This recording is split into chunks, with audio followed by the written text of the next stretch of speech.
Hello everyone, very very good morning. एक बार फिर से आप सभी का क्रेजी जीके ट्रिक के यूट्यूब प्लेटफॉर्म पर स्वागत है। मेरा नाम है पंकज वैष्णव और आज के सेशन में हम डिस्कस करेंगे 4 अगस्त के सभी इंपॉर्टेंट करंट अफेयर। एंड तक सेशन को देखिएगा, सारे फैक्ट आराम से सुनिएगा। पीडीएफ और मॉक टेस्ट आपको एप्लीकेशन पर मिलेगी, चेकआउट कीजिए एप्लीकेशन को। आज का सेशन थोड़ा सा लंबा होगा क्योंकि हम आज के सेशन में कॉमनवेल्थ से रिलेटेड सारे फैक्ट और उसके एमसीक्यूज यहां पर डिस्कस करने वाले हैं। तो कमेंट मत करने लगना कि सर सेशन फिर से 45 मिनट का हो गया, 50 मिनट का हो गया। आज का सेशन थोड़ा सा बड़ा रहेगा। करंट अफेयर के 10 क्वेश्चन के बाद हम डिस्कस कर लेंगे कॉमनवेल्थ और उससे रिलेटेड एमसीक्यूज और फिर हम चलेंगे रिवीजन की तरफ। तैयार हो जाओ। चलो पहला क्वेश्चन देख लेते हैं यहां पर आज के सेशन में। इंडियन नेवी के deputy chief of naval staff के रूप में किसने पद संभाला है? यहां पर बात की जा रही है deputy chief of naval staff की। नौसेना उप प्रमुख की यहां पर बात की जा रही है। ये नियुक्त किए गए हैं वाइस एडमिरल एएन प्रमोद। तो वाइस एडमिरल एएन प्रमोद ये deputy chief of naval staff के रूप में हाल ही में अपॉइंट किए गए।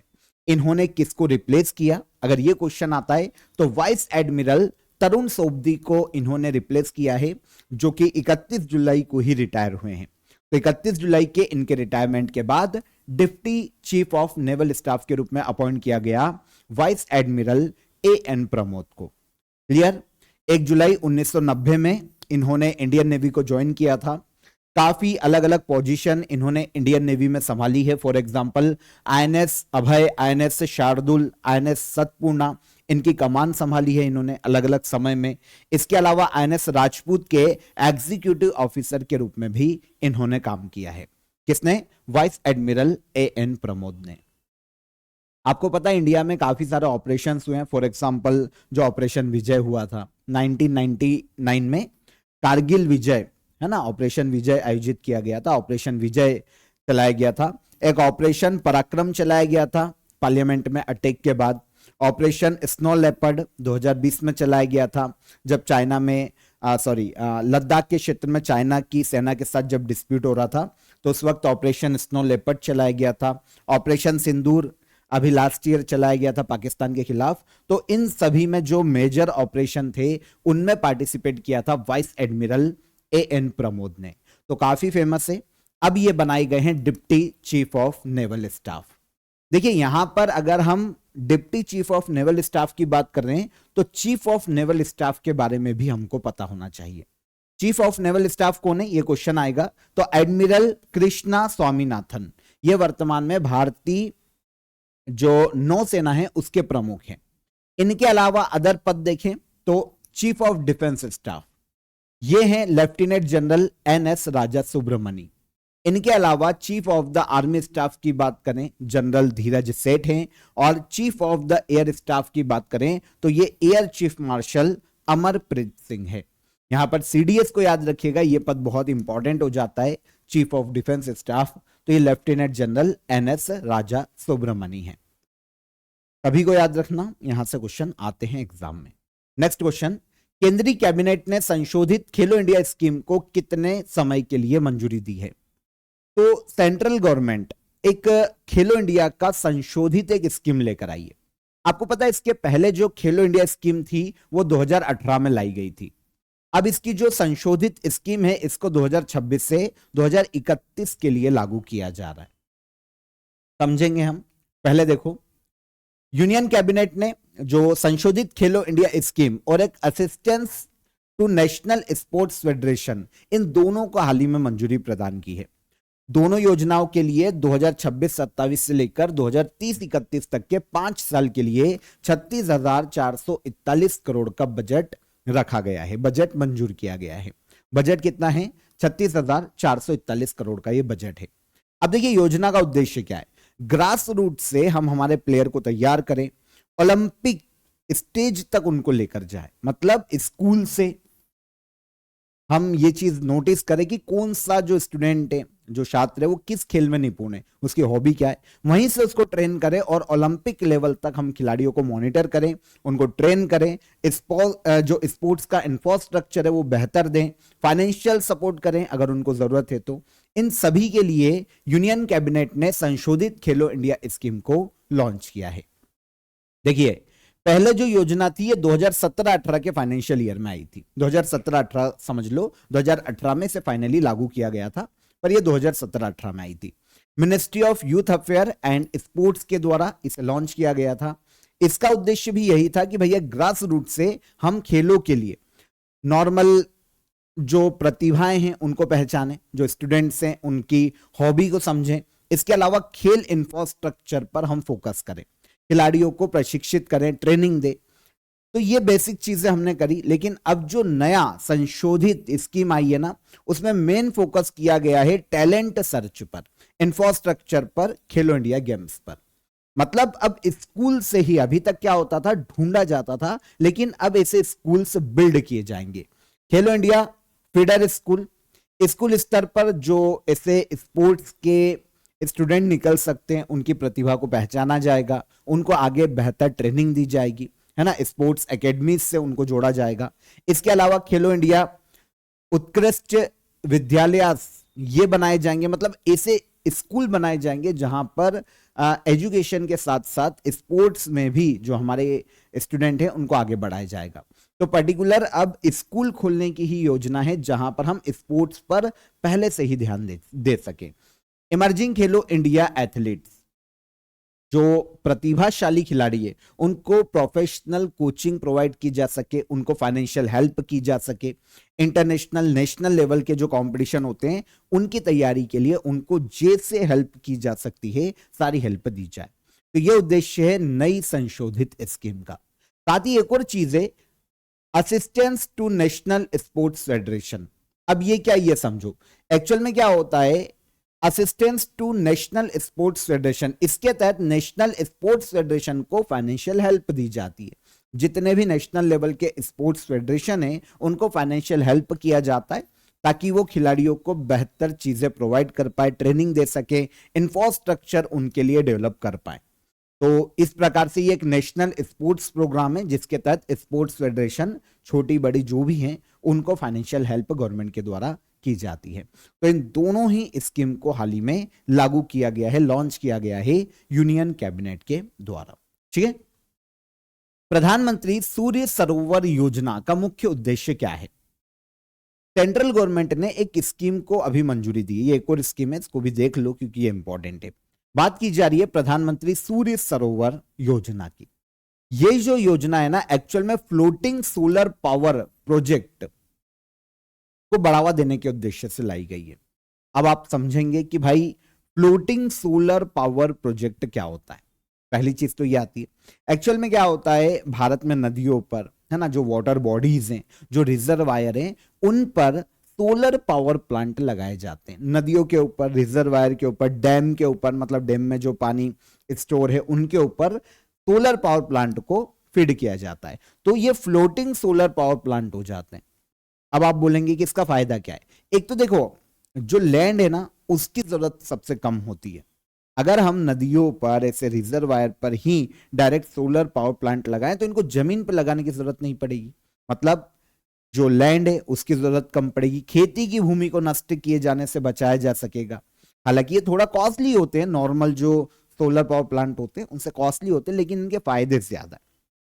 तो इसीलिए फ्लोटिंग सोलर पावर प्रोजेक्ट को बढ़ावा देने के लिए सेंट्रल ने प्रधानमंत्री सूर्य सरोवर योजना को हाल ही में मंजूरी प्रदान की है।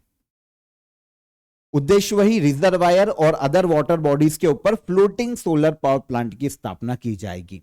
इसके लिए 2030-31 तक, 2026-27 से लेकर 2030-31 तक 5 साल का टाइम पीरियड है इस योजना के लिए।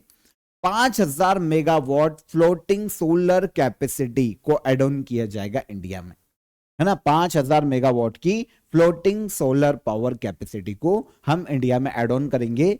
5070 करोड़ रुपए इसका बजट रखा गया है 5 साल के लिए।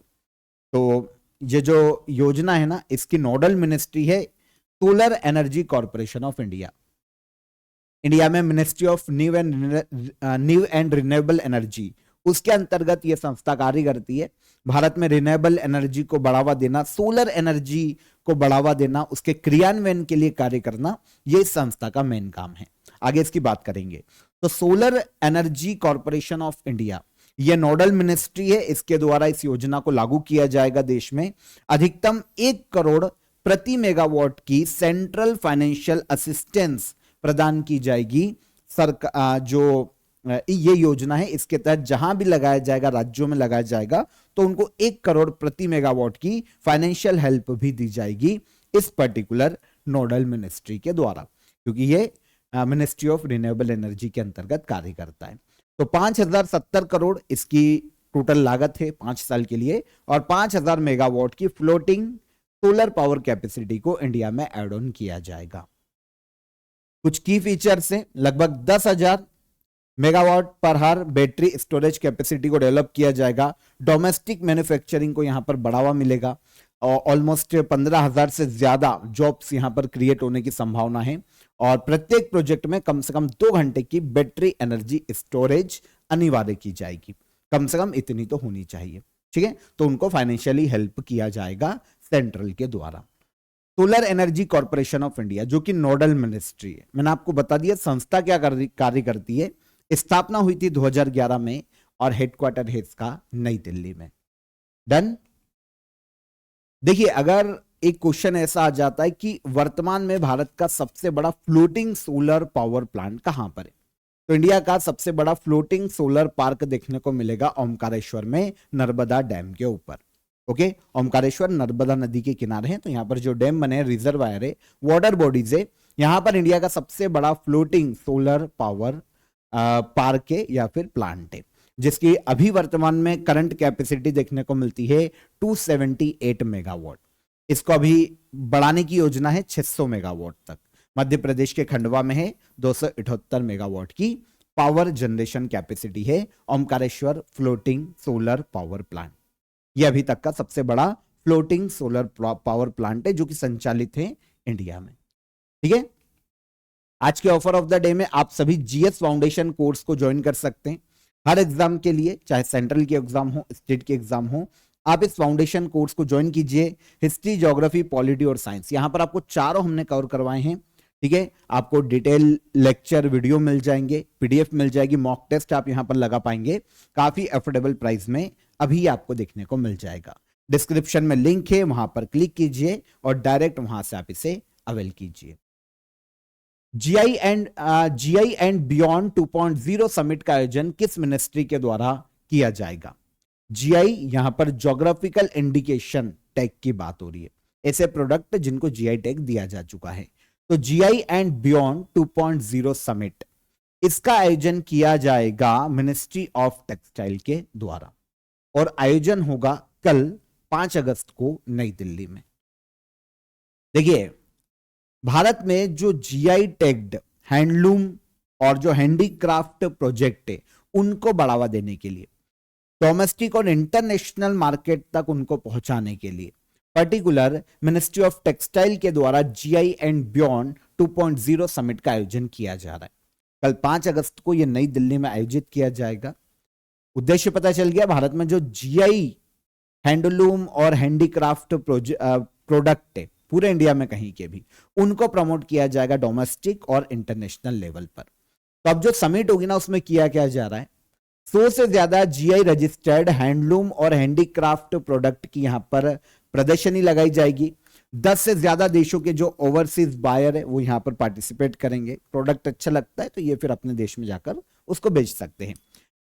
हैंडलूम हैंडीक्राफ्ट की जो मतलब लाइव डोमेंस्ट्रेशन दिया जाएगा, लाइव उनकी प्रदर्शनी लगाई जाएगी, उनकी जो भी क्वालिटी है उनके बारे में बताया जाएगा, और काफी सारे मतलब ऑल ओवर प्रोडक्ट को प्रमोट करने के लिए ही इस सेशन का आयोजन किया गया है।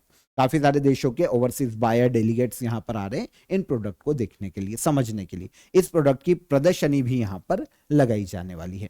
तो यह particular GI and beyond 2.0 summit है, मिनिस्ट्री ऑफ टेक्सटाइल के द्वारा नई दिल्ली में इसका आयोजन किया जाएगा 5 अगस्त को, ठीक है। Controller general of defence accounts का पद किसने संभाला है? देखिए, पहले तो हम समझे कि controller general of defence accounts क्या होता है। तो डिफेंस अकाउंट्स को रेगुलेट करने के लिए जो हायर अथॉरिटी है, जो हायर पद है ना, वो कहलाता है controller general of defence accounts.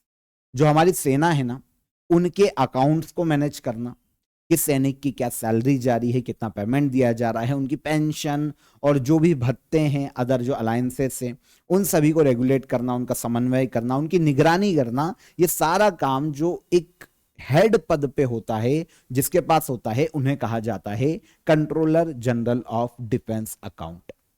इस पद पर हाल ही में अपॉइंट किया गया है अलका नांगिया अरोड़ा को।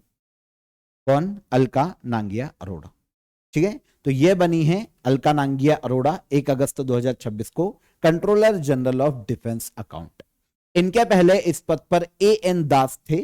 एएन दास को इन्होंने रिप्लेस किया अलका नांगिया अरोड़ा ने। ये 1991 बैच की इंडियन डिफेंस अकाउंट सर्विस की अधिकारी है। इससे पहले काफी अलग अलग पदों पर ये काम कर चुकी है, पर अभी जो वर्तमान पद है वहीं से क्वेश्चन आएगा। तो अलका नांगिया अरोड़ा किस पद पर है या किस पद को इन्होंने ज्वाइन किया है? Controller general of defence account. Okay, पद क्या है, क्या करता है, ये मैंने आपको बता दिया।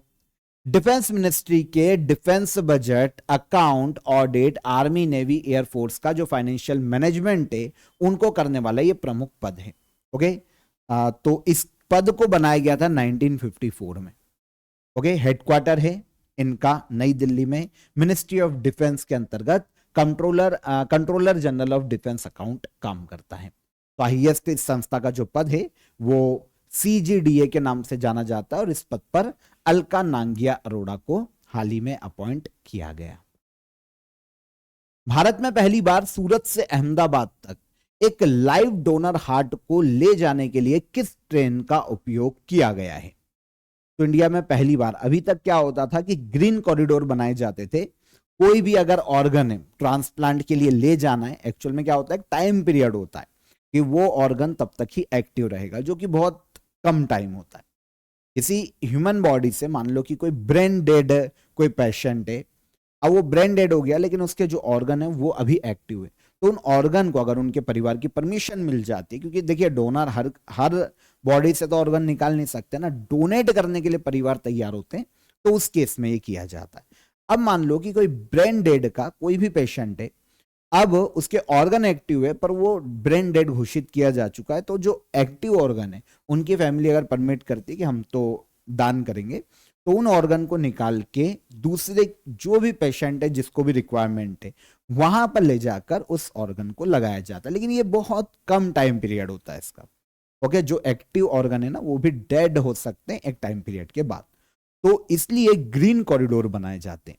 लेकिन अभी तक ये जो ग्रीन कॉरिडोर बनाए जा रहे थे ना, ये अभी तक क्या होता था, शहरों के अंदर या फिर नेशनल हाईवे, स्टेट हाईवे, इन पर ही बन रहे थे। पहली बार ऐसा हुआ है कि सूरत से अहमदाबाद तक पहली बार एक ट्रेन में लाइव डोनर हार्ट को ले जाने के लिए ट्रेन का यूज किया गया है। और ये जो ट्रेन है मुंबई गांधीनगर वंदे भारत एक्सप्रेस से। कौन सी है? मुंबई गांधीनगर वंदे भारत एक्सप्रेस। पहली बार इस ट्रेन के लिए ग्रीन कॉरिडोर बनाया गया है। सूरत से अहमदाबाद तक Mumbai central Gandhinagar capital Vande Bharat express से इस लाइव डोनर हार्ट को सफलतापूर्वक पहुंचाया गया है। देखिए जो हार्ट है ना, UN Mehta institute of cardiology and research centre Ahmedabad में सफल हार्ट ट्रांसप्लांट के लिए पहुंचाया गया है। ये हार्ट ट्रांसप्लांट किया जा चुका है सफलतापूर्वक। लाइव डोनर हार्ट समझ में आ गया। ब्रेन डेड पेशेंट जो होते हैं, जो पर्सन होते हैं, उनका जो कार्यशील धड़कता हुआ दिल है जो कि अभी एक्टिव है, उसको ट्रांसप्लांट के लिए ले जाया जाता है, तो ये लाइव डोनर हार्ट कहलाता है। तो इसके लिए ग्रीन कॉरिडोर बनाया गया है अहमदाबाद पुलिस के द्वारा और यहाँ पर जो रेलवेज अथॉरिटी है उनके द्वारा, और सूरत से अहमदाबाद तक इस हार्ट को पहुंचाया गया है पहली बार। अब इसका इतना इंपॉर्टेंट क्यों हो जाती है ये जो पर्टिकुलर इंसिडेंट है या घटना है, इतनी इंपॉर्टेंट इसलिए हो जाती है क्योंकि भारत में पहली बार ट्रेन का उपयोग किया गया है ऑर्गन ट्रांसपोर्ट के लिए। अभी तक मैंने आपको बताया national highway, state highway, local जो रोडवेज होता है उसमें वाहनों के माध्यम से ले जाया जाता था, पहली बार ट्रेन का यूज किया गया है। वंदे भारत एक्सप्रेस की हाई स्पीड, पंक्चुअलिटी, इसको भी यहां पर टेस्ट किए जाने में मदद मिली है। Emergency health care, organ transplant, logistic में इंडियन रेलवे की जो भूमिका है वो भी यहां पर दिखती है कि हम इन फ्यूचर और ज्यादा स्पीड में ऑर्गन का ट्रांसपोर्ट कर पाएंगे। फ्लाइट हेरिटेज का दर्जा प्राप्त करने वाली भारत की पहली स्वदेशी सैटेलाइट बैटरी कौन सी है? फ्लाइट हेरिटेज का दर्जा प्राप्त करने वाली भारत की पहली स्वदेशी सैटेलाइट बैटरी की यहां पर बात की जा रही है, जो कि है पावर बैंक 50। अभी जो विक्रम 1 लॉन्च किया गया था ना, स्काई रूट एरोस्पेस का जो सैटेलाइट था, उसमें इस बैटरी को यूज किया गया है। क्या है ये? पावर बैंक 50 इसका नाम है, ये सैटेलाइट बैटरी। अब क्योंकि ये हमारे विक्रम 1 में यूज की गई थी, प्राइवेट कंपनी के द्वारा लॉन्च किया गया पहला ऑर्बिटल सैटेलाइट विक्रम 1, हमने डिस्कस किया था उसके बारे में, तो यहां पर ज्यादा लंबा नहीं खींचेंगे उसको, आपको पता है उसके बारे में। अब क्या हुआ, इसमें जो बैटरी लगी थी ना पावर बैंक 50, इसे फ्लाइट हेरिटेज का दर्जा दिया गया। इंडिया में पहली बार कोई स्पेस कंपोनेंट जिसे फ्लाइट हेरिटेज का दर्जा दिया गया। अब ये क्या होता है समझेंगे। देखिए, फ्लाइट हेरिटेज क्या होता है? कोई भी प्रोडक्ट जो स्पेस कंपोनेंट के रूप में यूज किया गया है, स्पेस में उसने काम किया सफलतापूर्वक, एक्टिवली उसका जो काम था उसने कर दिया। ओके, तो ये चीज प्रूफ करती है कि भाई वो जो पर्टिकुलर कंपोनेंट था उसने स्पेस में क्योंकि काम किया है, तो वो परफेक्ट है इन फ्यूचर किसी भी अदर स्पेस मिशन के लिए। ओके, तब ऐसे किसी प्रोडक्ट को एक दर्जा दिया जाता है फ्लाइट हेरिटेज का। अभी तक इंडिया में किसी भी स्पेस कंपोनेंट को यह दर्जा नहीं दिया गया था, अब यह दर्जा दिया गया है। अब बनाया किसने? पावर बैंक 50 एक सैटेलाइट बैटरी है, इसको बनाने वाली एक प्राइवेट स्पेस टेक स्टार्टअप है, टेक मी टू स्पेस। ये प्राइवेट कंपनी है, take me to space, Hyderabad में इसका हेडक्वार्टर है। तो इसने ये कंपोनेंट या फिर ये सैटेलाइट बैटरी बनाई थी। भारत की पहली स्वदेशी सैटेलाइट बैटरी है जिसने ये उपलब्धि हासिल की है। स्वदेश में निर्मित मतलब इंडिया में निर्मित पहली सैटेलाइट बैटरी जिसको ये दर्जा दिया गया है। और स्काई रूट एरोस्पेस के विक्रम 1 रॉकेट में इसको यूज किया गया था। ये जो स्काई रूट एरोस्पेस का मिशन था, मिशन आगमन के नाम से इसका नाम रखा गया था, और विक्रम 1 इसका रॉकेट था। ठीक है, फ्लाइट हेरिटेज मैंने आपको समझा दिया, एक मान्यता है जो किसी स्पेस कंपोनेंट को स्पेस मिशन में सफलतापूर्वक कार्य करने के बाद दी जाती, ताकि इससे पता चलता है कि इन फ्यूचर इस पर्टिकुलर कंपोनेंट पे भरोसा किया जा सकता है स्पेस मिशन के लिए कि ये काम कर लेगा। पावर बैंक 50 एक lithium ion satellite battery pack है ना। सैटेलाइट को अंतरिक्ष में बिजली सप्लाई करने के लिए इसका यूज किया जाता है, ताकि सभी जो सिस्टम है, कम्युनिकेशन, कंप्यूटर, कैमरा, सेंसर, ये लगातार काम कर सके। तो ये जो बैटरी है ना, लो अर्थ ऑर्बिट में 5 साल तक ये सर्विस दे सकती है, और 50 जो WH है इससे अधिक इसकी एनर्जी कैपेसिटी देखने को मिलती है। अगर इसका वेट देखें तो 380 ग्राम तक इसका वेट है। स्मॉल सैटेलाइट के लिए नॉर्मली इसको डेवलप किया गया है, पावर बैंक 50 को। तो उपलब्धि महत्वपूर्ण क्यों है ये भी समझ में आया था भैया। हमारी जो स्पेस स्टार्टअप है वो लगातार अच्छा काम कर रही है, सब प्राइवेट सेक्टर के, और लगातार स्पेस टेक्नोलॉजी में काम करते जा रहे हैं। तो स्वदेशी सैटेलाइट बैटरी है, तो भाई फ्लाइट हेरिटेज मिला है इसको। इन फ्यूचर हमारे और भी जो सैटेलाइट लॉन्च होंगे उनके लिए ये रिलायबल है, मतलब इस बैटरी पर इन फ्यूचर भरोसा किया जा सकता है, विश्वसनीयता बनती है। स्पेस कंपोनेंट पर पूरे वर्ल्ड देख रहा है, तो वर्ल्ड भी देखता है कि भाई इंडिया में कोई प्रोडक्ट बना, इसका यूज किया जा सकता है क्योंकि इन्होंने खुद किया है, तो ये फायदे मिलते हैं। Take me to space private space technology startup है, 2024 में बना था, तेलंगाना हैदराबाद में इसका हेडक्वार्टर है। 22वें कॉमनवेल्थ टेबल टेनिस चैंपियनशिप 2026 में मेन सिंगल का खिताब किसने जीता है? देखिए, ये टेबल टेनिस चैंपियनशिप है कॉमनवेल्थ की बात हम आगे करेंगे, ये अलग है। इसका आयोजन नई दिल्ली में हुआ था, हमने इसको डिस्कस किया था जब इसका मैस्कॉट लॉन्च हुआ था, बात करेंगे उसकी भी।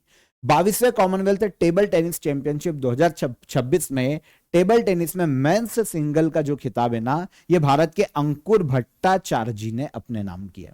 टेबल टेनिस प्लेयर है, समझो। 22वें कॉमनवेल्थ टेबल टेनिस चैंपियनशिप 2026 में 27 जुलाई को शुरू हुई थी, 2 अगस्त संडे तक इसका आयोजन किया गया नई दिल्ली में। इसका जो मैस्कॉट है ना वो मयूर रखा गया था, मयूर। ओके, 25 कॉमनवेल्थ कंट्रीज ने यहां पर पार्टिसिपेट किया। जो इवेंट हुए ना, 7 में से इंडिया ने 6 गोल्ड मेडल अपने नाम किए। मेंस टीम, विमेंस टीम, दोनों स्पर्धाओं में गोल्ड मेडल इंडिया के पास ही आया। मेंस सिंगल, विमेंस सिंगल, ये सारे गोल्ड इंडिया के पास आए। मतलब 7 में से 6 गोल्ड तो हमारे पास ही आ गए। 7 इवेंट थे बड़े बड़े जिसमें गोल्ड मेडल बनते हैं, उसमें से 6 गोल्ड मेडल हमारे पास आ गए। कौन कौन से? मेंस टीम जो टेबल टेनिस की है वो हमारे लिए गोल्ड लेकर आ गई, विमेंस टीम भी गोल्ड लेकर आ गई। मेंस सिंगल में अंकुर भट्टाचार्य जी ये गोल्ड लेकर आ गए। विमेंस सिंगल में यशस्विनी घोरपड़े ये हमारे लिए गोल्ड लेकर आ गई। ध्यान रखना ये क्वेश्चन आते हैं इनके नाम से कि ये किस खेल के खिलाड़ी हैं, टेबल टेनिस प्लेयर हैं। ओके, तो कॉमनवेल्थ है टेबल टेनिस, ठीक है।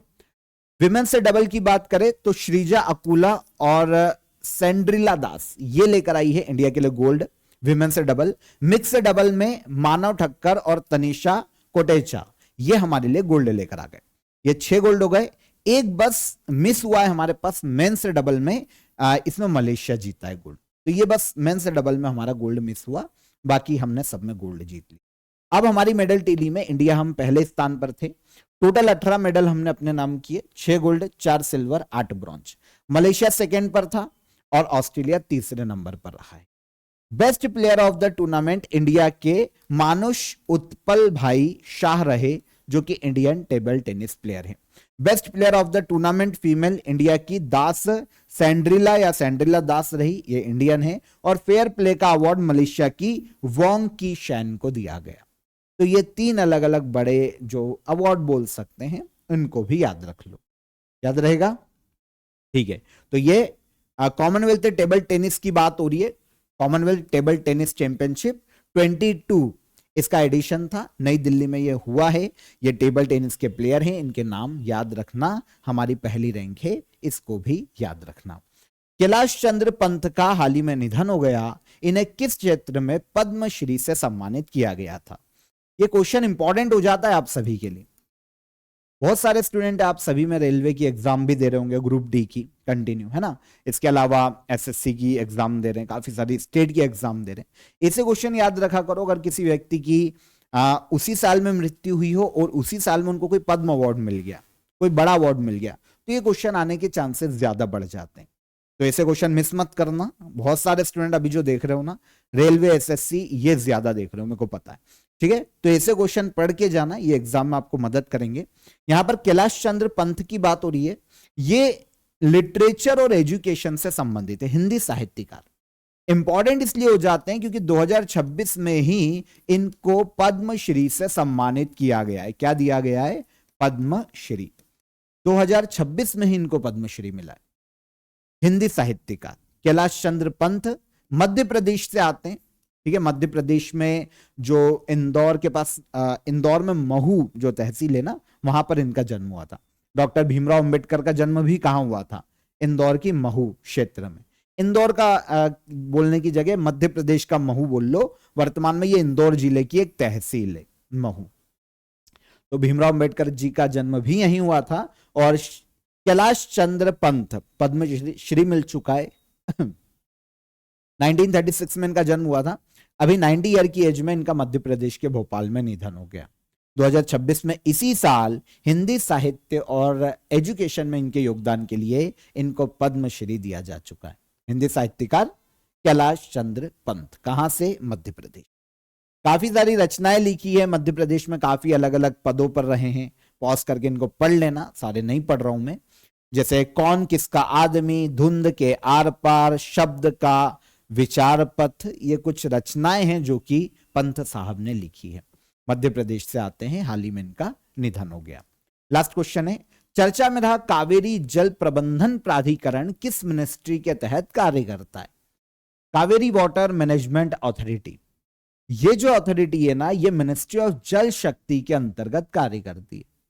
अभी ये सुर्खियों में है क्योंकि अभी एक बार फिर से कावेरी जल विवाद निकल के आया है कर्नाटक और तमिलनाडु के मध्य में। हुआ क्या है देखो, कावेरी वाटर मैनेजमेंट अथॉरिटी जो कि सुप्रीम कोर्ट के द्वारा बनाई गई थी, ये वाटर को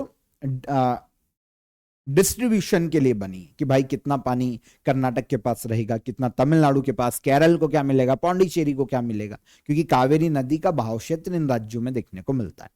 तो अभी क्या हुआ है, कावेरी वाटर मैनेजमेंट अथॉरिटी ने कर्नाटक को निर्देश दिया है कि भाई वो तमिलनाडु के लिए 15 दिनों तक हर रोज 3500 क्यूसेक कावेरी नदी का पानी छोड़े। अब हुआ ये कि भाई कर्नाटक का कहना है, क्योंकि नदी कर्नाटक से निकलती है कावेरी। अगर हम दक्षिण भारत में कभी चलते हैं ना, तो इस तरीके का हमको दक्षिण भारत देखने को मिलता है, ठीक है, ये इस तरीके का।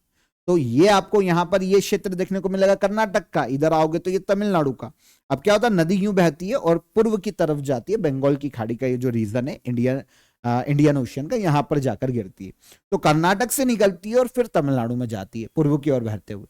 अब कर्नाटक का कहना है कि भैया इतना पानी नहीं है, बारिश हुई नहीं इतनी, तो पानी है नहीं, हम तो नहीं छोड़ पाएंगे। तमिलनाडु को ये तो चाहिए ही, तमिलनाडु को ये भी कहना है कि भैया ये तो हमारे लिए पर्याप्त है ही नहीं, इससे हमारे जो कावेरी बेसिन में चावल की खेती है वो प्रभावित होगी। तो अब ये डिस्प्यूट एक बार फिर से बन गया है। कर्नाटक बंद का आह्वान किया जा रहा है। उधर तमिलनाडु में अलग जो वहां के स्थानीय लोग हैं उनका विरोध प्रदर्शन देखने को मिल रहा है। और स्पेशली तमिलनाडु मेकेडाटू प्रोजेक्ट का विरोध कर रहा है। मेकेडाटू प्रोजेक्ट ये एक डैम है जो कि कर्नाटक बना रहा है कावेरी नदी पर। तो अब इसके विवाद पर भी, इसके निर्माण पर भी विवाद की बात सामने आ रही है। तो कावेरी वाटर मैनेजमेंट अथॉरिटी, इसने आदेश दिया था कर्नाटक को कि भाई आप प्रतिदिन 3500 क्यूसेक पानी छोड़ो कावेरी का तमिलनाडु के लिए, पर कर्नाटक ने यह मानने से मना कर दिया है। लेट्स सी आगे क्या होता है। तमिलनाडु भी अब उगरे, कर्नाटक भी उगरे, तो ये एक बार फिर से मैटर उभर के आया। वैसे हर साल कावेरी नदी जल विवाद कर्नाटक और तमिलनाडु के बीच में देखने को मिल ही जाता है। मेकेडाटू प्रोजेक्ट की बात करें, कर्नाटक सरकार की एक बैलेंसिंग रिजर्वायर और डैम प्रोजेक्ट है। इसमें ये क्या कर रहे हैं, कावेरी रिवर पर मेकेडाटू नाम के क्षेत्र में एक रिजर्वायर या डैम बना रहे हैं। ये रामनगरम डिस्ट्रिक्ट में आता है कर्नाटका में। अगर ये प्रोजेक्ट बनता है कर्नाटक द्वारा कावेरी नदी पर बनाए जाने वाला ये जो प्रोजेक्ट है 48 टीएमसी क्षमता का रिजर्वायर है, मतलब इतना पानी ये रोक सकता है। अब ये पानी रोकेगा तो ऑब्वियस सी बात है कि तमिलनाडु को पानी की कमी आएगी। बेंगलुरु में ड्रिंकिंग वाटर की सप्लाई सुनिश्चित की जा सके, इसलिए ग्राउंड वाटर रिचार्ज किया जा सके, इसलिए कर्नाटक ये डैम तो बना रहा है। लेकिन भाई तमिलनाडु का कहना है कि भाई पहले ही हमारे पास पानी नहीं है, कावेरी हमारी जीवन रेखा है, अब तुम छोड़ोगे नहीं, ऐसे डैम बनाओगे तो इन फ्यूचर हम ही को दिक्कत आना है। तो ये तमिलनाडु और इनके बीच में बहुत पुराना विवाद है, कर्नाटका के बीच में कावेरी नदी जल विवाद। हालांकि नदी केरल और पौंडीचेरी में भी बहती है, लेकिन उनका वहां बहाव क्षेत्र कम देखने को मिलता है। तो मेन जो मुद्दा बनता है वो कर्नाटक और तमिलनाडु के बीच में। कावेरी वाटर मैनेजमेंट अथॉरिटी एक क्वाजी जुडिशियल अथॉरिटी है, एक स्टेचुरी बॉडी है। 2018 में कावेरी वाटर मैनेजमेंट स्कीम 2018 के तहत इस पर्टिकुलर अथॉरिटी को बनाया गया था। सुप्रीम कोर्ट 2018 में जो फैसला दिया था उसके आधार पर कावेरी वाटर डिस्प्यूट ट्रिब्यूनल के को लागू करने के लिए पर्टिकुलर ये अथॉरिटी बनी थी सुप्रीम कोर्ट के कहने पर। अब ये दोनों राज्य इसका भी कहना नहीं मान रहे। मिनिस्ट्री ऑफ जल शक्ति के अंतर्गत ये अथॉरिटी काम करती है, नई दिल्ली में इसका हेडक्वार्टर है। Inter state river water dispute act के तहत ये काम करती है, जो कि 1956 में लाया गया था। कावेरी नदी 805 किलोमीटर बहाव क्षेत्र है। कर्नाटक के कोडागु में ब्रह्मगिरी हिल से ये निकलती है, पूर्व की ओर बहती है 805 kilometre, bay of Bengal region में जाकर तमिलनाडु के पूर्वी क्षेत्र में जाकर ये गिरती है इंडियन ओशियन में। कर्नाटका, तमिलनाडु, केरला और कुछ पौंडीचेरी में इसका बहाव क्षेत्र देखने को मिलता है। सबसे बड़ी इसकी ट्रिब्यूटरी काबिनी रिवर है, किसकी? कावेरी रिवर की, ठीक है। कावेरी वाटर डिस्प्यूट 1892 से 1924 में वहां पर जो रियासतें थी पहले उनके बीच था। फिर 1990 में कावेरी वाटर डिस्प्यूट ट्रिब्यूनल बना सुप्रीम कोर्ट के द्वारा। 2018 में सुप्रीम कोर्ट ने इस ट्रिब्यूनल का फैसला दिया और पर्टिकुलर फिर एक अथॉरिटी का गठन किया, जिसकी अभी हमने बात की है। ओके, तो 4 अगस्त के करंट अफेयर यहां पर हमने डिटेल में समझे। अब हम चलते हैं कॉमनवेल्थ की बात कर लेते हैं। थोड़ा सा ये पोर्शन 5 मिनट का रहेगा कॉमनवेल्थ का, फटाफट मैं समझा देता हूं, इसके एमसीक्यू ले लेते हैं, फिर हम रिवीजन पे चलेंगे। देखिए, कॉमनवेल्थ गेम्स की बात करें, हिस्ट्री भी समझ लेते हैं इसकी। कॉमनवेल्थ गेम्स 1930 में शुरू हुआ था सबसे पहली बार। ये कनाडा के हैमिल्टन में पहली बार आयोजित किया गया। यहां पर याद रखना कि पहले कॉमनवेल्थ गेम्स कनाडा के हैमिल्टन में हुए तो सही, लेकिन हमने पार्टिसिपेट किया था 1934 में। 1934 में लंदन में जो आयोजित किए गए थे कॉमनवेल्थ गेम्स, उसमें हमने पहली बार पार्टिसिपेट किया था 1934 में। हालांकि जो पहले कॉमनवेल्थ गेम्स थे 11 कंट्रीज के 400 प्लेयर्स ने यहां पर पार्टिसिपेट किया था। कॉमनवेल्थ कंट्रीज कॉमनवेल्थ गेम्स में पार्टिसिपेट करती है। अब कॉमनवेल्थ कंट्रीज वो जो कभी ब्रिटिश एम्पायर का उपनिवेश रही है या फिर डायरेक्ट इनडायरेक्टली जुड़ी हुई हो। देशों को स्वतंत्रता है, अगर कोई कॉमनवेल्थ में जुड़ना चाहता है तो वो आके खेल सकता है, लेकिन नॉर्मली ऐसे देश जो कभी ब्रिटेन के या यूके के गुलाम रहे हैं वो देश आपसी सहयोग के लिए कॉमनवेल्थ नेशंस के रूप में जाने जाते हैं। तो ये नेशन यहां पर पार्टिसिपेट करते हैं। शुरुआत में 11 कंट्रीज ने पार्टिसिपेट किया, 400 प्लेयरों ने खेला। ठीक है, कॉमनवेल्थ नेम, पहले ये ब्रिटिश एम्पायर गेम्स के नाम से जाने जाते थे। कॉमनवेल्थ गेम्स पहली बार इनको कहा गया था 1978 में, मतलब जो 1930 में हुए, 1934 में हुए, वो ब्रिटिश एम्पायर गेम्स थे। आगे 1978 में कॉमनवेल्थ गेम्स बने। ठीक है, 1930 में इंडिया ने पार्टिसिपेट नहीं किया, 1934 में इंडिया ने पार्टिसिपेट किया लंदन के कॉमनवेल्थ गेम्स में। ये कहां हुए थे? London, UK. और यहां पर हमारे पास कॉमनवेल्थ का पहला मेडल भी आया था जो कि राशिद अनवर लेकर आए थे। रेसलिंग में ब्रॉन्ज मेडल लेकर आए थे हमारे लिए, फर्स्ट कॉमनवेल्थ मेडल। कॉमनवेल्थ में जो पहला गोल्ड आया ना वो हमारे लिए मिल्खा सिंह लेकर आए थे 1958 में कार्डिफ कॉमनवेल्थ गेम्स, जो कि वेल्स में आयोजित किए गए थे। ये यूके का पार्ट है। वेल्स के कार्डिफ में 1958 में 440 यार्ड रेस में एथलेटिक्स में हमारे लिए पहला गोल्ड लेकर आए थे मिल्खा सिंह। 2010 में इंडिया में कॉमनवेल्थ गेम्स का आयोजन किया गया था। कभी ऐसा आ जाए कि इंडिया में कॉमनवेल्थ गेम्स का आयोजन कब किया गया? 2010 में। उस वक्त टोटल हमने 101 मेडल जीते थे। ऑब्वियसली बात है, हमारे घर में आयोजित किए गए थे तो इसका फायदा मिलता है हमारे एथलीट जो भी प्लेयर्स हैं उनको। तो 101 मेडल आए थे। बेस्ट परफॉर्मेंस है इंडिया का जो कि नई दिल्ली में हुए थे। 101 मेडल में 39 गोल्ड थे, 26 सिल्वर और 39 ब्रॉन्ज। अब एक और इंटरेस्टिंग चीज, 2010 के कॉमनवेल्थ गेम्स में हमारे 39 गोल्ड आए थे और इस बार 2026 के कॉमनवेल्थ गेम्स में टोटल 39 मेडल आए। ये जो सिमिलरिटी है इसको याद रखना। दिल्ली में 39 तो गोल्ड ही आए थे, लेकिन यहां पर टोटल इस बार हमारे मेडल ही 39 है। ओके, इंडिया ने होस्ट किया था 2010 में। कॉमनवेल्थ गेम्स 2030 में अब अहमदाबाद में आयोजित किए जाएंगे, जब कॉमनवेल्थ गेम्स की सेंचुरी ईयर है, मतलब 100 साल कंप्लीट होंगे 1930 से 2030 तक। और अब 100 साल के उपलक्ष्य में आयोजन कहां पर? गुजरात के अहमदाबाद में कॉमनवेल्थ गेम्स का।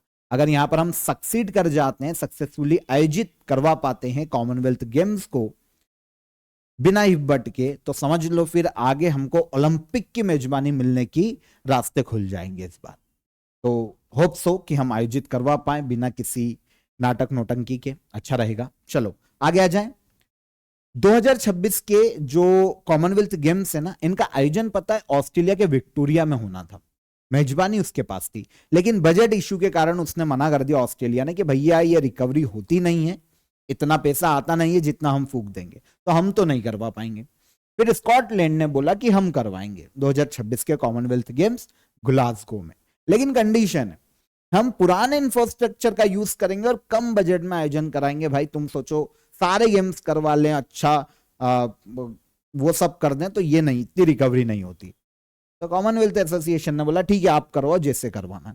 अब स्कॉटलैंड ग्लासगो ने आयोजन करवाया तो इसने गेम्स बाहर कर दिए। अब समझो, wrestling, shooting, hockey, cricket, badminton, squash, table tennis, ये स्पोर्ट्स इस बार देखने को नहीं मिले। और यहां पे इंटरेस्टिंग ये है कि इन्हीं स्पोर्ट्स में इंडिया के सबसे ज्यादा मेडल आते हैं। अगर हम थोड़ा रेसलिंग, बॉक्सिंग को साइड में रख दें तो ये जो बाहर किए गए हैं ना, तो इनमें हमारे बहुत मेडल आते हैं। बैडमिंटन प्लेयर है हमारे पास, शूटर है, रेसलर है, हॉकी है, यहीं तो हम जीत के आते हैं। पर इस बार ये गेम्स थे ही नहीं, तो अब कंपेयर नहीं कर सकते पुराने गेम्स से कि भैया 2010 में तो हम 101 ले आए थे, अब तो हमारे पास 39 ही मेडल आए, मतलब हमारे प्लेयर्स खराब है या देश खेलों पर ध्यान नहीं दे रहा। नहीं, इस बार मेन गेम्स शामिल नहीं किए गए। ओके, 23 जुलाई को ये शुरू हुए थे, 2 अगस्त 2026 तक ग्लासगो स्कॉटलैंड में ये आयोजित किए गए Commonwealth games. 13 gold medal India ने अपने नाम किए हैं इन कॉमनवेल्थ गेम्स में। 8 गोल्ड मेडल फीमेल प्लेयर हमारे लेकर आए, 13 में से 8 तो हमारे फीमेल प्लेयर ही लेकर आए हैं। अब जो हमारा इंडियंस प्लेयर थे, 122 प्लेयर ने पार्टिसिपेट किया 10 अलग अलग खेलों में। ओपनिंग सेरेमनी में हमारी जो फ्लैग बीरर थी ये मीराबाई चानू है, वेट लिफ्टर, और जो बैटन बीरर थी वो है लवलीना बोर्गेहेन। इन दोनों को याद रखिएगा। अब क्लोजिंग सेरेमनी में हमारी फ्लैग बीरर थी जास्मिन लंबोरिया। ठीक है, तो ये हो गया बेसिकली। अब जो हम मेडल टेली की बात करें तो सबसे ज्यादा मेडल लेकर आई है ऑस्ट्रेलिया। 171 मेडल ऑस्ट्रेलिया ने जीते, 70 गोल्ड थे। इंग्लैंड ने 110 मेडल जीते, 29 गोल्ड। कनाडा तीसरे पर रहा, कनाडा 62 मेडल के साथ 19 गोल्ड थे। इंडिया ने 13 गोल्ड जीते, टोटल हम 39 मेडल लेकर आए हैं। हम चौथे प्लेस पर रहे और जिसने आयोजन किया स्कॉटलैंड, ये भी 39 मेडल के साथ 5वें प्लेस पर रहा है। हालांकि कंडीशन ये है कि हमने दोनों ने 13-13 तो गोल्ड जीते, पर सिल्वर हमारे ज्यादा है। तो यहां पर जो रैंक बनती है ना, वो ऑल ओवर मेडल से नहीं बनती है, गोल्ड को देखा जाता है। अगर गोल्ड सेम है तो फिर सिल्वर, और सिल्वर भी सेम है तो फिर ब्रॉन्ज, ऐसे चलता है। ठीक है, तो 13 स्कॉटलैंड ने भी गोल्ड जीते, लेकिन इसके सिल्वर कम थे, तो ये 5वें नंबर पर है मेजबान देश। हम चौथे प्लेस पर रहे हैं। अब जो हमारे मेडल स्पोर्ट्स में आए, अगर हम स्पोर्ट्स को अलग अलग देखें कि किस स्पोर्ट्स में हमारे कितने मेडल आए, तो बॉक्सिंग में हमारे सबसे ज्यादा मेडल आए हैं 10। 7 तो हमारे सबसे ज्यादा गोल्ड किस में आए, तो बॉक्सिंग में सबसे ज्यादा गोल्ड आए हैं 7, ये याद रखना। ठीक है, 7 गोल्ड बॉक्सिंग में आए हैं, सबसे अच्छा प्रदर्शन। एथलेटिक्स में हमारे 16 मेडल आए हैं, अगर काउंटिंग के तौर पर देखें तो सबसे ज्यादा। फिर जूडो में 2 गोल्ड आए, वेट लिफ्टिंग में 1 गोल्ड आया है, पैरा पावर लिफ्टिंग में हमारे पास गोल्ड नहीं आया, तो टोटल हमारे 13 गोल्ड है, 39 मेडल है ऑल ओवर। अब जो 7 गोल्ड बॉक्सिंग में आए हैं वो कौन कौन लेकर आए हैं? प्रीति पनवार या पवार 54 केजी वेट कैटेगरी में गोल्ड। जास्मिन लंबोरिया, याद रखना बॉक्सर है, जास्मिन लंबोरिया ने क्लोजिंग सेरेमनी में हमारी फ्लैग बीरर कौन है? Jaismine Lamboria 57 KG weight category में गोल्ड जीता है। Sakshi Chaudhary 51 kilogram weight category में gold. Priya Ghanghas 60 KG weight category में gold. Arundhati Chaudhary 70 KG weight category में गोल्ड। इनके अलावा 2 मेंस हैं, Sachin Siwach 60 KG weight category में गोल्ड और Ankush Panghal 80 KG weight category में गोल्ड। तो ये 7 आ गए हमारे बॉक्सिंग के गोल्ड। ठीक है, आगे अब जूडो की बात करते हैं। 2 गोल्ड आए जूडो में। अस्मिता देव ये 48 केजी वेट कैटेगरी में गोल्ड लाई है। जूडो में गोल्ड मेडल जीतने वाली पहली फीमेल प्लेयर है कॉमनवेल्थ में। Harsh Singh 60 KG weight category में गोल्ड, जूडो में गोल्ड मेडल जीतने वाले पहले मेल प्लेयर। ठीक है, एथलेटिक्स में 3 गोल्ड हमारे पास आए हैं। एक है Sharmila Dhankar women's shot put F57 category, ये पैरा शॉर्ट पुट की कैटेगरी है। Dilip Gavit men's 100 metre T47 category है, ये भी पैरा कैटेगरी है। Soman Rana men's shot put F57 category. तो ये पैरा एथलेटिक्स में हमारे पास 3 गोल्ड आए हैं।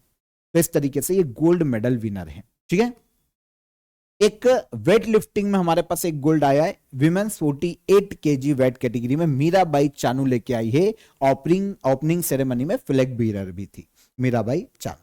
ठीक है, तो याद रखिएगा Indian weight lifter confirm. Other important में गुरवीर सिंह को याद रखो, 5000 मीटर में ये देखिए इन्होंने 2 मेडल जीते। आपको पता है एक ही एडिशन में 2 मेडल जीतने वाले पहले भारतीय खिलाड़ी है कॉमनवेल्थ में, गुरवीर सिंह। 5000 मीटर रेस में ब्रॉन्ज मेडल जीता है और 10,000 मीटर में इन्होंने सिल्वर मेडल अपने नाम किया है, इंडियन धावक गुरवीर सिंह। तो ये हो जाती है बेसिक डिटेल, इनको याद रखना। इसके क्वेश्चंस पर चलते हैं। निम्नलिखित कथनों पर विचार कीजिए। देखो, कॉमनवेल्थ गेम्स 2026 की मेजबानी प्रारंभ में विक्टोरिया ऑस्ट्रेलिया को दी गई थी, बिल्कुल सही। बजट के कारण विक्टोरिया ने मेजबानी छोड़ दी, बिल्कुल सही। इसके बाद ग्लासगो स्कॉटलैंड ने मेजबानी की, बिल्कुल सही। मतलब तीनों यहां पर सही है, 1, 2 और 3। कॉमनवेल्थ गेम्स 2026 के संदर्भ में कौन सा कथन सही नहीं है? भारत ने 39 मेडल जीते, बिल्कुल सही। बॉक्सिंग भारत का सबसे सफल स्पोर्ट्स रहा, बिल्कुल सही। भारत और स्कॉटलैंड दोनों ने ही 39 मेडल जीते, बिल्कुल सही। भारत तीसरे स्थान पर रहा है, गलत। भारत रहा है 4th प्लेस पर। ओके, तो यहां पर पूछा है कौन सा कथन सही नहीं है, तो आंसर हो जाएगा आंसर डी। निम्नलिखित खिलाड़ियों में से किसका संबंध पैरा एथलेटिक्स से नहीं है? तो वो खिलाड़ी जो पैरा एथलेटिक्स से संबंधित नहीं है गुरवीर सिंह है, क्योंकि ये धावक है। 2 मेडल लेकर आए एक ही कॉमनवेल्थ गेम्स में। निम्नलिखित में से कौन सा स्पोर्ट्स कॉमनवेल्थ गेम्स 2026 के प्रोग्राम का हिस्सा नहीं था? वैसे तो काफी सारे नहीं थे, लेकिन ऑप्शन देखेंगे तो रेसलिंग इस बार शामिल नहीं था। ओपनिंग सेरेमनी में भारत की फ्लैग बीरर कौन थी? तो कौन थी ये? मीराबाई चानू, डिस्कस किया था हमने। निम्नलिखित में से कौन सा युग्म सही तुम्हें लेते? तो अगर इन चारों को देखेंगे ना तो बस हमको जैस्मिन लंबोरिया दिखेगी, जो कि बॉक्सिंग की प्लेयर है और ये यहां पर मेल खाता है। कॉमनवेल्थ गेम 2026 में भारत को बॉक्सिंग से कितने गोल्ड मेडल प्राप्त हुए हैं? तो केवल बॉक्सिंग से हमारे प्लेयर्स को 7 गोल्ड मेडल मिले हैं कॉमनवेल्थ गेम्स 2026 में। कॉमनवेल्थ गेम्स 2030 के संबंध में सही कथन चुनिए। 2030 की बात हो रही है। नई दिल्ली में आयोजित होंगे क्या? नहीं। मुंबई में होंगे क्या? नहीं। अहमदाबाद मेजबान होगा तथा यह सेंचुरी एडिशन होगा, बिल्कुल सही। 100 साल भी पूरे हो रहे हैं और अहमदाबाद में इसका आयोजन भी किया जाएगा। लास्ट क्वेश्चन है, निम्नलिखित में से किस कारण भारत के कॉमनवेल्थ गेम्स 2026 के मेडल की तुलना 2022 कॉमनवेल्थ गेम्स से सीधे करना उचित नहीं माना जाता? मतलब क्या कारण है कि भैया इस बार कम आए, हर बार ज्यादा आते थे? भारत ने कम खिलाड़ियों को भेजा था क्या? नहीं। इस बार केवल इंडिविजुअल इवेंट हुए क्या? नहीं। इस बार कई प्रमुख स्पोर्ट्स प्रोग्राम का हिस्सा नहीं थे, बिल्कुल सही। काफी सारे स्पोर्ट्स तो इस बार आयोजित किए ही नहीं गए, इसलिए हमारे मेडल कम आए। तो हम पिछले कॉमनवेल्थ से कंपेयर नहीं कर सकते कि भाई इस बार हमारे कम आए, है ना? ठीक है, तो ये सारे कॉमनवेल्थ के मैंने आपको पूरी डिटेल बता दी है, पीडीएफ ले लेना, उसमें से पढ़ लेना। ठीक है, अब हम लास्ट डे के जो करंट अफेयर थे रिवाइज कर लेते हैं उनको। जियोलॉजिकल सर्वे ऑफ इंडिया की पहली महिला डायरेक्टर जनरल कौन? वर्षा अशोक अगलावे। इंडियन नेवी को सौंपा गया निपुण क्या है? डाइविंग सपोर्ट वेसल है। नौरू देश का ऑफिशियली नाम बदलकर रिपब्लिक ऑफ नाउरो किया गया है, यह देश है ओशेनिया माइक्रोनेशिया में। सशस्त्र बल चिकित्सा सेवा के डायरेक्टर जनरल बने संदीप थरेजा। भारतीय अंगदान दिवस मनाया जाता है 3 अगस्त को। चर्चा में रहा पारंपरिक आदिवासी ढिमसा लोक नृत्य, यह आयोजित किया जाता है आंध्र प्रदेश की जो लोकल ट्राइबल कम्युनिटी है उनके द्वारा। एक स्टूडेंट का कमेंट आया था कि सर ओडिशा में भी होता है। ओडिशा में होता है भाई, ओडिशा में भी होता है, लेकिन यहां पर ऑप्शन ओडिशा था नहीं, तो फिर आंध्र प्रदेश सही हो जाएगा। यूनियन कैबिनेट ने पीएम किसान स्कीम को कितने वर्षों के लिए मंजूरी प्रदान की? 5 सालों के लिए। किस देश ने रोम संविधि से हटने का फैसला किया है? वेनेजुएला। भारत का पहला सरकार द्वारा समर्थित protection and indemnity insurance product वित्तीय सेवा विभाग ने लॉन्च किया है डिपार्टमेंट ऑफ फाइनेंशियल सर्विसेज ने। और भारत और किस देश के बीच पहली ज्वाइंट ट्रेड कमिटी मीटिंग आयोजित की गई? तो इंडिया और रवांडा। ओके, तो ये हमारे लास्ट डे के करंट अफेयर रिवाइज हो गए। क्वेश्चन ऑफ द डे का आंसर लेते हैं। बेसल नॉर्म्स, ये बैंकिंग सेक्टर से संबंधित एक शब्द है। ओके, भारत का सबसे बड़ा खारे पानी का लेग्यून कौन सा है? चिल्का लेक। और लिंगराज टेम्पल किस राज्य में स्थित है? तो ये ओडिशा में देखने को मिलता है। ये तीनों क्वेश्चन के हमारे लास्ट डे के क्वेश्चन है, आंसर हो गए। आज के question of the day, PAG भारतीय संविधान के किस आर्टिकल में उल्लेखित है? आज तो मैं भी थक गया पढ़ा पढ़ा के। भारत में राष्ट्रपति को हटाने की प्रक्रिया किस देश के संविधान से ली गई है? और विटामिन B12 में कौन सा धातु तत्व पाया जाता है? अब इतनी मेहनत की है तो कमेंट जरूर करिएगा, कमेंट बॉक्स में सेशन को लाइक करके जाइएगा। ओके, हम कल फिर मुलाकात करेंगे नेक्स्ट डे के करंट अफेयर में। ये पॉज करके देख लो, ठीक है, आंसर कीजिएगा। कल मिलते हैं। जय हिंद, जय भारत।